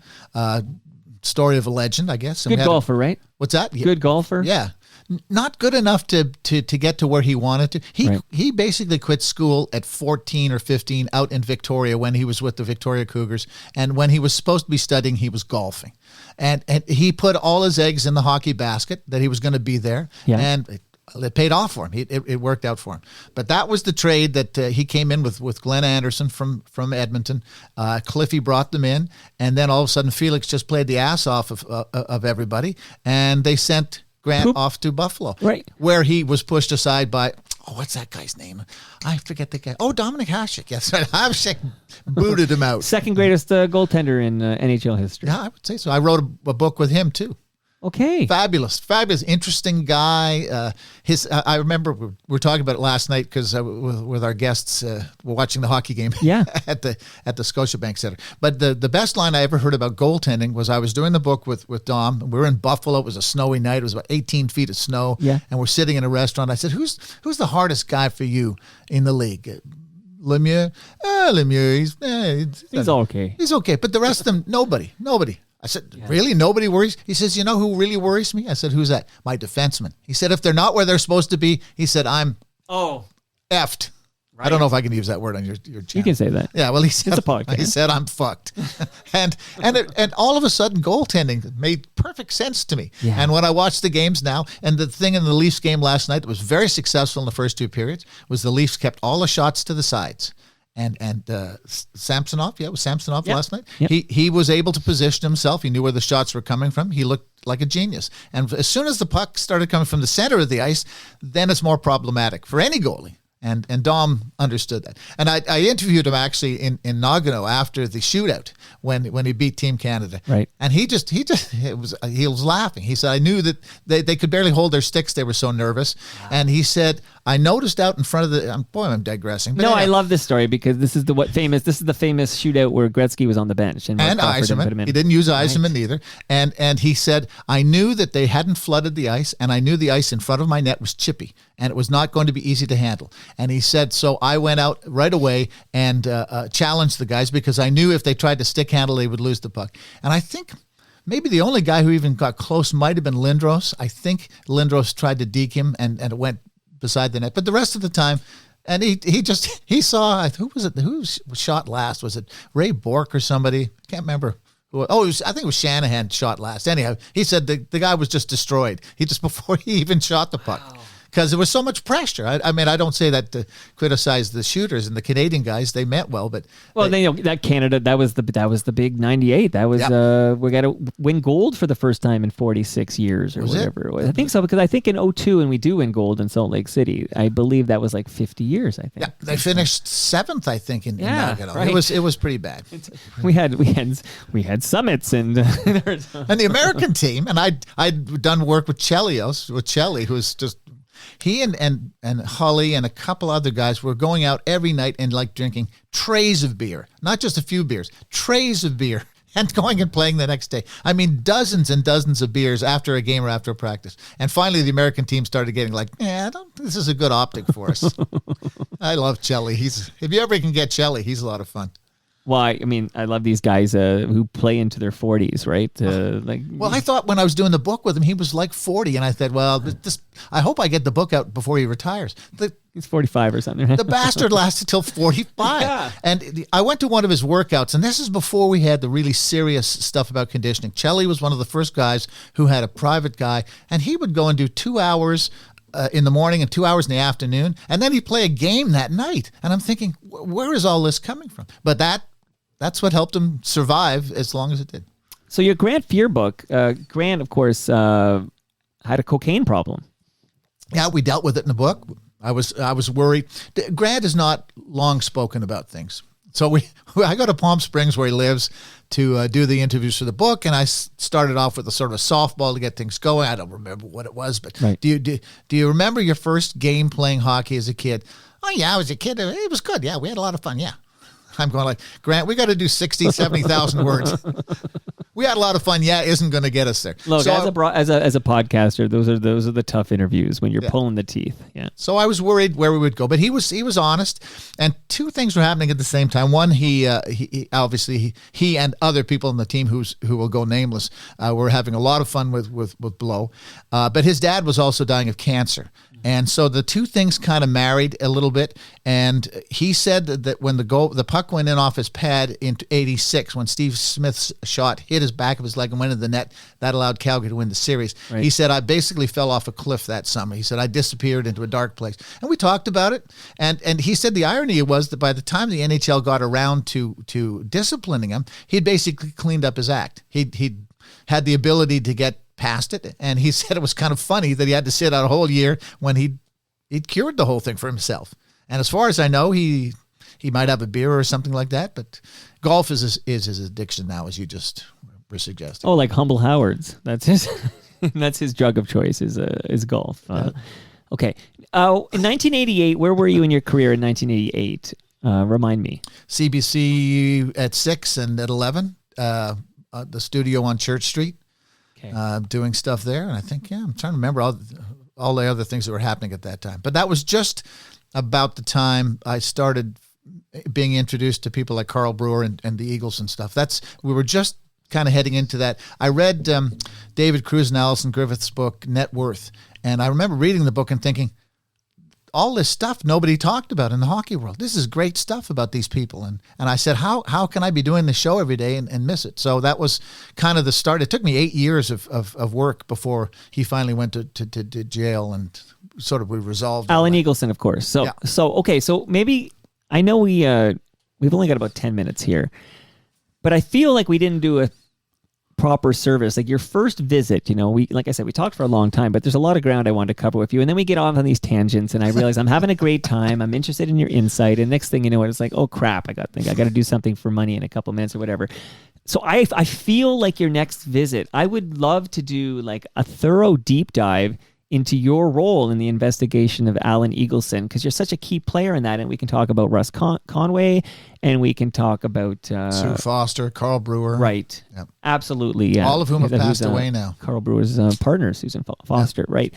And then, because I don't want to do it injustice by burning it up here in 5 or 10 minutes here. So this is sort of a teaser. The next time you're visiting your son here, or you're hanging out in the T-Dot, come down here, and you'll get more pasta. You'll get more Great Lakes beer. We'll take care of you. Maybe you'll get another smart speaker from Moneris, and we will really dive into this. It's a fascinating story. The more I read about it, in fact, this was my plan today, and then I realized the show got away from us here, because I'm going to ask you about something else in 1988. Well, I'll be disciplined next time.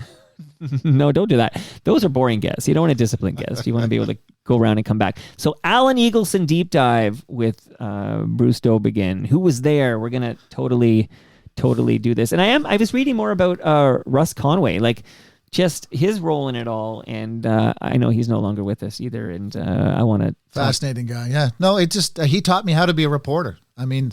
I was always trying to rush stories to air, and Russ was about let's make sure we get it done the right way. And his whole thing through it all was we had all of these hair-raising stories, personal stories about people involved, and he said no. He said we're going to do the documents, we're going to do the facts. We're not going to get into the gutter, because then they'll start throwing stuff at us, and you don't need that. We just wanted to stick to the facts. And I give CBC circa 1990, Slawko Klimke, who was the producer at the time there, I give him tons of credit because he let me do this story. And my colleagues at other places either didn't get the ability to do it or were not encouraged to do it until it was much later on in the story. So I give CBC a lot of credit for that. Well, I'm sure there were many a legal threat and intimidation faced during this period. So CBC had to have your back for you to do your job. The interesting thing was that I had a phone call. Somebody said, there's a bullet waiting for you type of thing. And this was when we were kind of brushing up against some political stuff. And I was worried about it. But at that point, we had no faith in the RCMP doing the story properly. We felt the RCMP was immediately going to take that material to people in political circles. And Alan Eagleson was a political person. So the first person I called was the FBI guy who I'd been dealing with on the thing. And I said, what should I do about this? Right. And he said, well, we know about it now, and we will look into it. Yeah, that's one small. No, and I'm just though, if your employer is not willing to, protect you from the legal threats, at least, maybe the bullet's another story. Well, we had a libel trial. They sued me for libel, the Eagleson family, and we won. And it was fascinating to sit in court and watch how that happened. This is all a teaser. I cannot wait now, Bruce, to your next visit to the T-Dot here. My daughter gets married this summer. I'll be back. Okay, we're going to do the Alan Eagleson deep dive. I want the info. I want everything. I'll tell you one quick story. Sure. Relating to Florida. One of my neighbors down in Florida is a guy who was if I named him, you would know who he is. He was a big sports guy on Hockey Night in Canada. Anyway, he was one of my neighbors. Al Strachan. I couldn't possibly comment. And Strack has hated me with a passion since that story happened. Because I don't know why. You're on a long list, by the way. He hates everybody. But I was a TV guy, and I wasn't supposed to be doing this, and I was a guy who put makeup on to do his job and all that sort of stuff. And to this day, he still grinds it with me. Says hi to my brother. But He's an FOTM, much like yourself, friend of Toronto Mike. Al Strachan's been on the program. oh, really? Oh, Yeah. well, that's good. He's very bitter about a lot of things, and interesting. And I'll Well, it's fine. You know him. Like, of course, I know who you're talking about, Al Strachan. But he's one of the few. Who was it pointing this out? Was it Steve Buffery?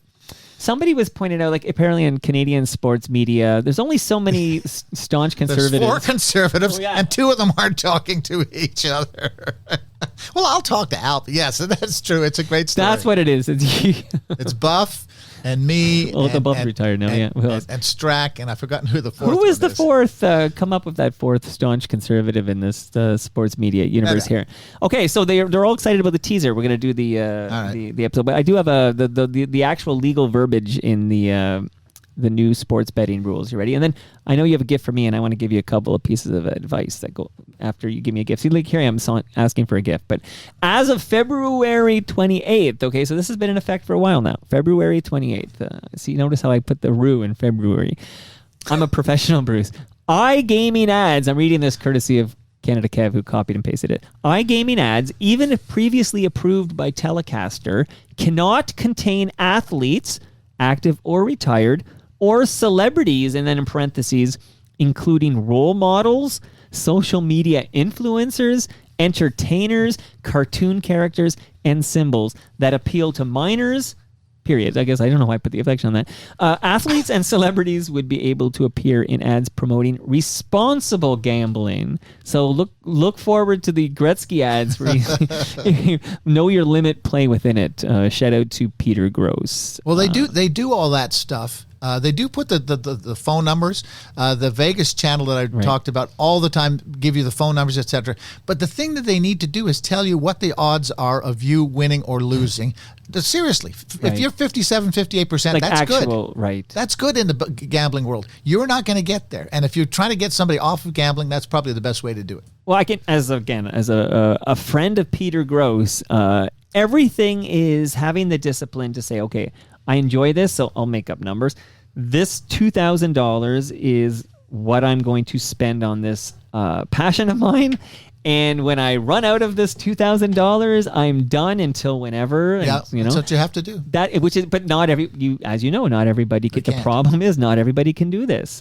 Just like some people can drink responsibly and enjoy their Great Lakes beer like you can, and some people need to not consume alcohol because they'll wake up in a ditch or something. But we're adults, and we understand that 20% of the people are going to have trouble with gambling, with drinking, etc. How do we deal with that in a responsible way? Do we make everybody miserable, or do we just try to figure out the best way to deal with those people, help those people? Right. Yes, I'm with you. Okay, so libertarian that I am. Let me give you a piece of advice. Yes, go ahead. You were just in Florida. I know you're. Well, how would you refer to yourself? Semi-retired? What are you?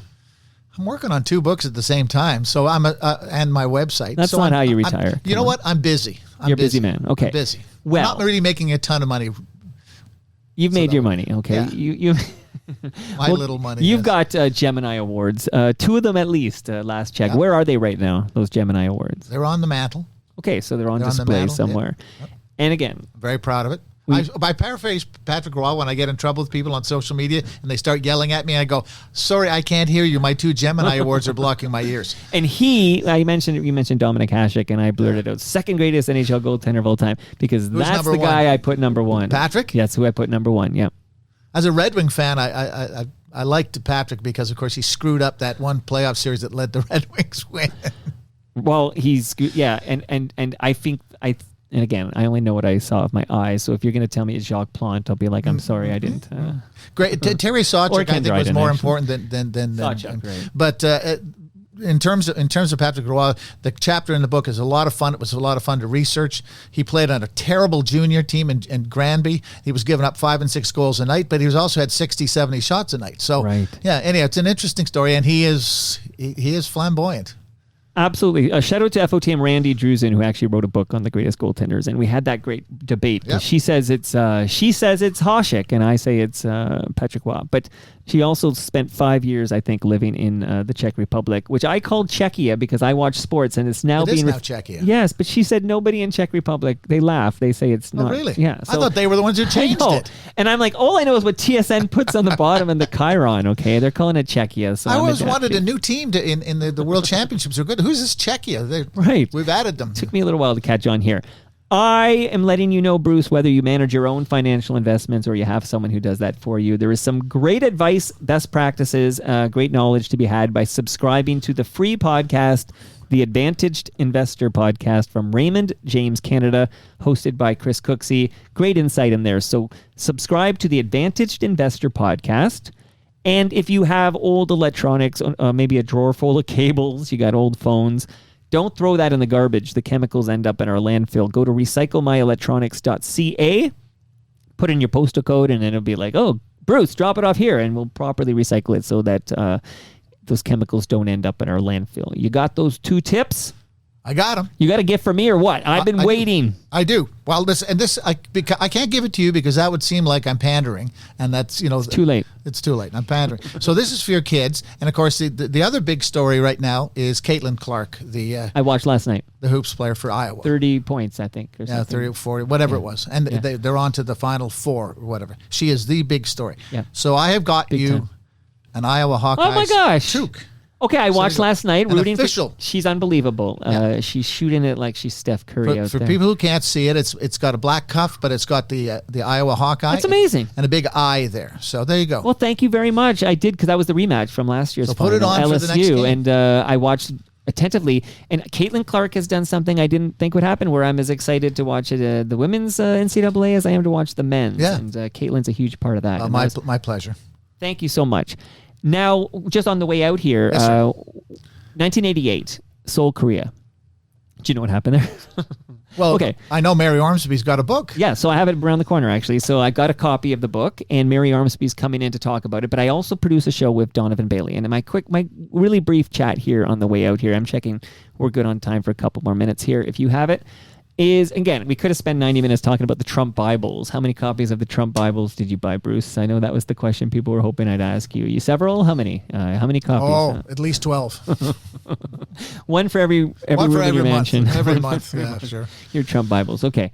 Value at half the price, if you ask me. Okay, so you were in the sports media at CBC in 1988 when Ben Johnson, we can put an asterisk beside it. I sometimes always want to say Asterix because I used to read these comic books called Asterix. Yeah, my kids do. Yeah. And I used to buy them across from the on Markham Street, across from the now gone Honest Ed's. There was a bookstore. I used to go there. I think it was $5, which was a lot actually for a book at the time. And I'd save up my money and go buy copies of Asterisks. But this is an asterisk, and it's not an Asterix. Okay, get it right, Mike. But regardless, Ben won gold medal in that 100 meters before they took it away from him. Yeah. I'm curious because I'm going to be reading this book shortly and talking to Mary about it. But do you think it's time possibly to look back at that and maybe with a kinder, gentler spirit for Ben, who even though Ben did cheat, like probably everybody else in that 100-meter final, he may have been done dirty by his country, etc. I'm just curious, what are your thoughts on the legacy of Ben Johnson as we look back at what happened in 1988. He was an easy target for the IOC to, use him. Canada was an easy target. I don't think anyone thought that they could cause a lot of problems. The Americans were very adamant that nothing happened to any of their people. Coca-Cola is one of the major sponsors. Coca-Cola basically bought the '96 Olympics for Atlanta. So Yeah. I think he was a convenient guy. A lot of people were dirty in the race. I'll be interested to see what Mary has come up with. I did a book with Donovan, which never got published. Really? Yeah. Why? You What can ask happened? him about that. Well, we delivered a first draft, and then Key Porter went bankrupt, And then I had to spend about 18 months finding a new publisher for it. And of course, as time goes by, Donovan becomes less famous to people. There's fewer people who remember the Olympics.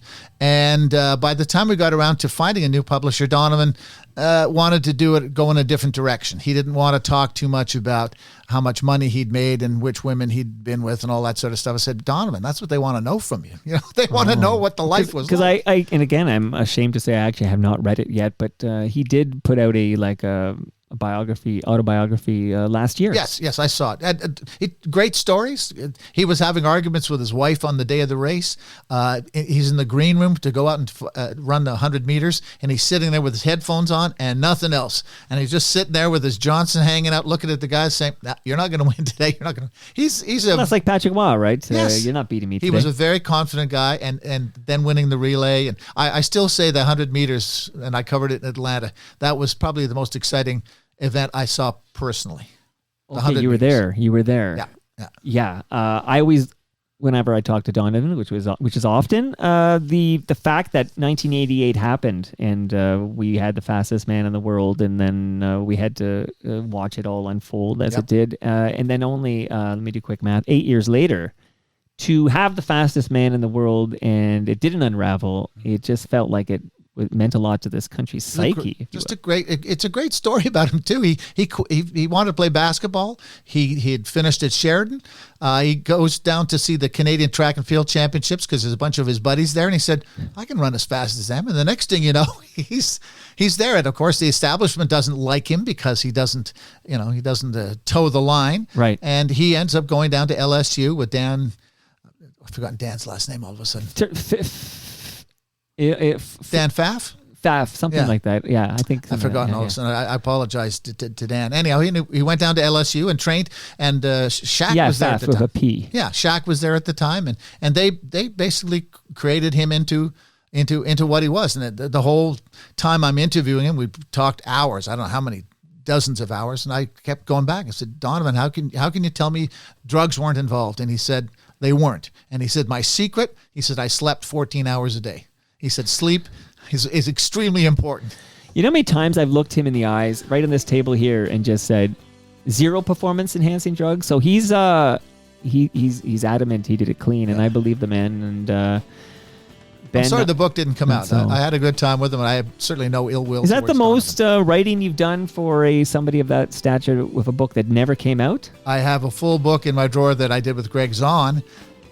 And well, we all know what happened next. You know, it's funny you mentioned Greg Zahn because I almost dropped this anecdote and I thought, I say it too often, but we were talking Dave Winfield. You know, Winfield wants noise. And then I remembered before he was a Blue Jay when he killed the Seagull at the CNE Stadium.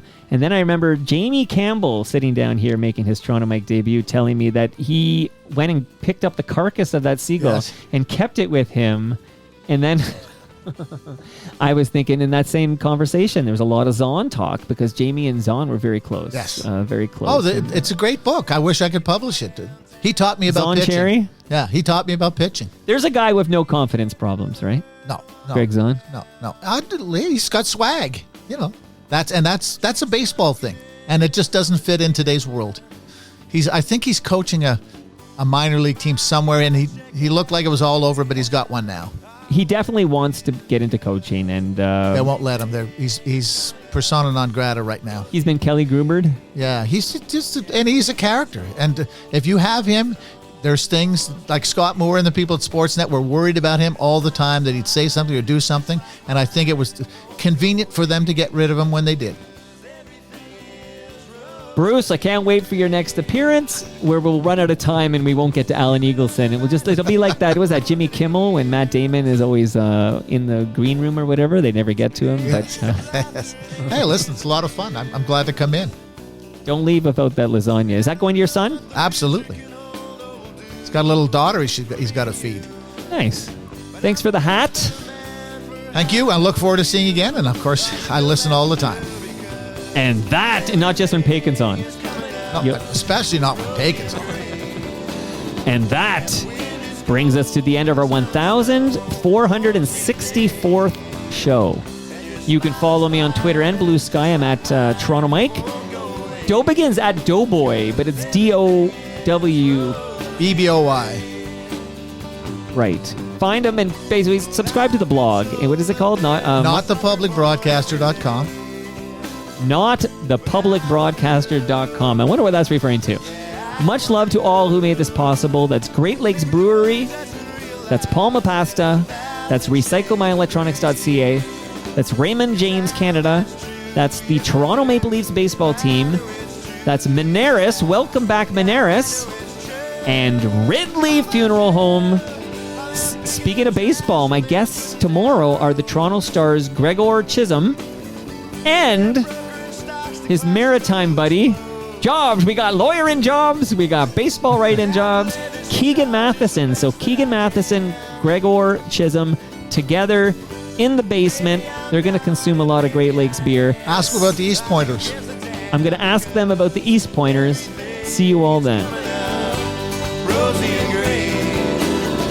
Yeah, the wind is cold, but the smell of snow warms me today.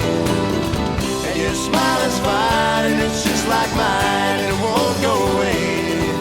'Cause everything is rosy and gray. Well, I've kissed you in France, and I've kissed you in Spain. And I've kissed you in places I better not name. And I've seen the sun go down on Shakra